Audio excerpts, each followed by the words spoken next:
John Wayne became such an iconic style icon across his Hollywood career, thanks in part to a distinctive style that became replicated in every TV Western that would follow. From 1939's Stagecoach, which saw Wayne make his cinematic debut, to 1969's True Grit, for which the legend won his only Oscar, Wayne always struck an outline that stood out from the film and made him a larger-than-life movie star. Just as iconic as Wayne are the hats that he wore in each film. Modern hatters field countless requests from rabid fans seeking their own version of their hero's hat.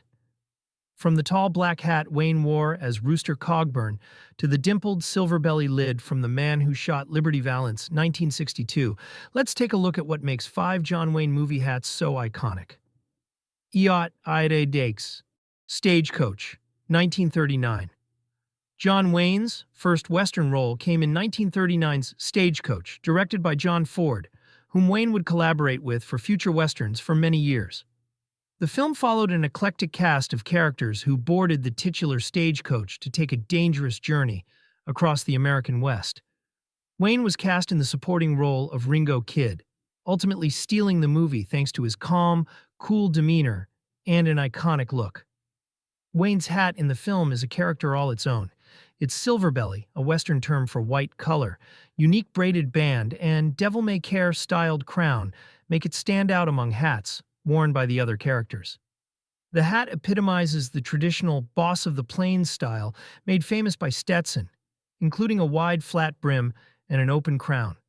It was utilitarian and functional, a lot like Wayne. The most interesting part of this hat is its double band. One is a knotted leather band, while the other is a simple leather thong that doubles as a chin strap.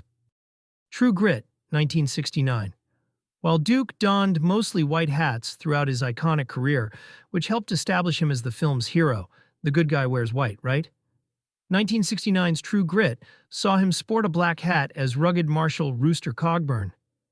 Wayne's lead is tasked with helping a young girl get revenge on the man that killed her father.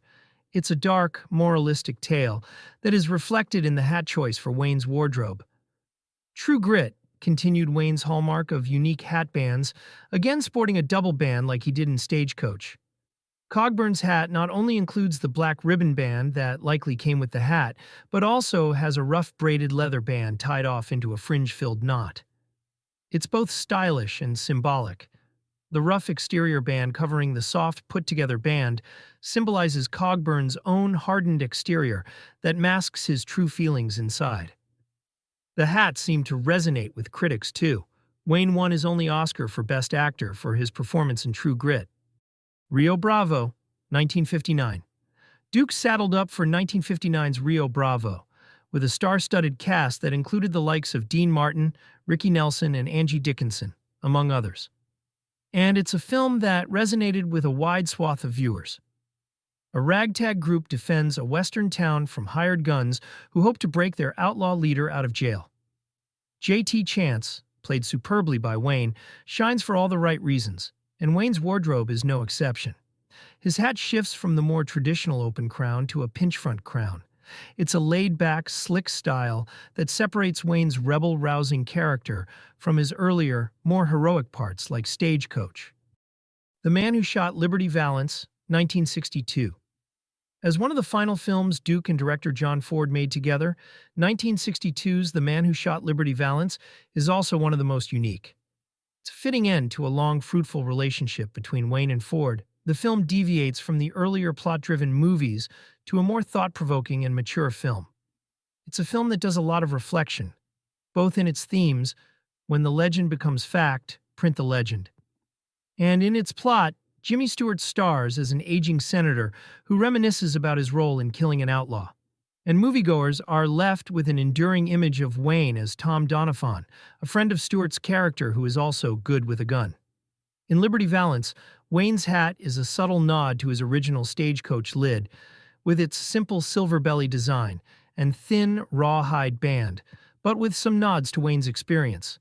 The hat is well worn and its broken-in demeanor reflects back on the aging Western star and longtime director friend John Ford.